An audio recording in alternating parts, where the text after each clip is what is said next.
সম্মানিত উপস্থিতি, আমরা সমাজে আমাদের চতুর্দিকে বহু মানুষ দেখি। এই মানুষগুলোর মধ্যে কিছু মানুষ আছে যে মানুষগুলো আল্লাহর কাছে এবং আল্লাহর হাবিব সাল্লাল্লাহু আলাইহি সাল্লামের চোখে শ্রেষ্ঠ মানুষ, ভালো মানুষ।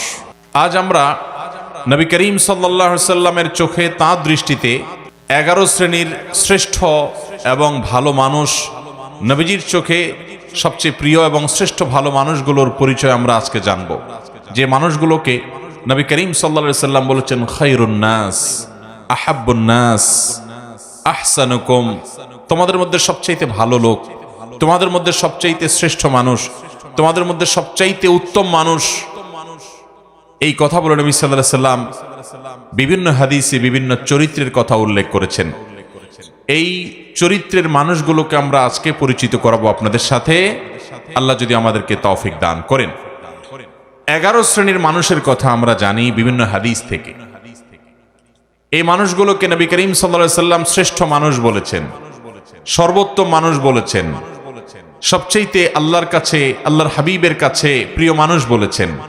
আমাদের সমাজে এরকম অনেক মানুষ আছে যে মানুষগুলো আল্লাহ এবং তার রাসূল সাল্লাল্লাহু আলাইহি সাল্লামের চোখে শ্রেষ্ঠ এবং প্রিয়, কিন্তু এই 11 জন শ্রেষ্ঠ মানুষের চরিত্র যদি আমরা কেউ ধারণ করতে পারি, সে হবে গোটা সমাজের মধ্যে সবচেয়ে শ্রেষ্ঠ, সবচেয়ে উত্তম, সবচেয়ে ভালো, সবচেয়ে নেক এবং সবচেয়ে আল্লাহওয়ালা মানুষ।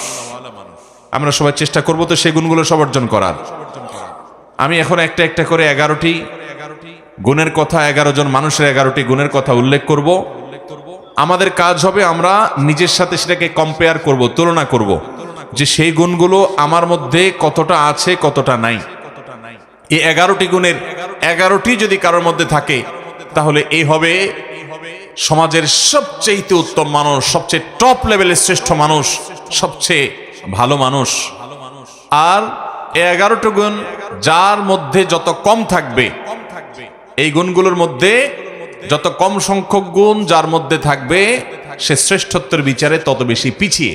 অতএব আমরা কম্পেয়ার করব, তুলনা করব, এবং সম্ভব হলে নবী আলাইহিস সালামের এই হাদিসগুলোর আলোকে এই 11টি চরিত্রকে একটা কাগজে লিখে আমার বাসা বাড়িতে, অফিসে আমি লাগায় রাখলাম, ডায়েরিতে নোট করে রাখলাম, মাঝে মধ্যে চোখ বুলালাম, যাতে করে এর কোন গুণটা আমার মধ্যে আছে, কোন গুণটা নাই, সেটা আমি যাতে পর্যালোচনা করতে পারি, এবং যে গুণগুলো আছে সেগুলোকে টিক দিয়ে আল্লাহ শুকর আদায় করে সেগুলোকে মজবুতভাবে আরো সামনের জন্য ধরে রাখবো। আর যে গুণগুলোর অভাব আমার মধ্যে আছে সেগুলোকে আমি টার্গেট নেব, যে এই গুণটির অভাব আমার মধ্যে আছে, তাহলে এই গুণটি আমার মধ্যে অর্জন করতে হবে। এই চ্যালেঞ্জ যদি আমরা নিতে পারি,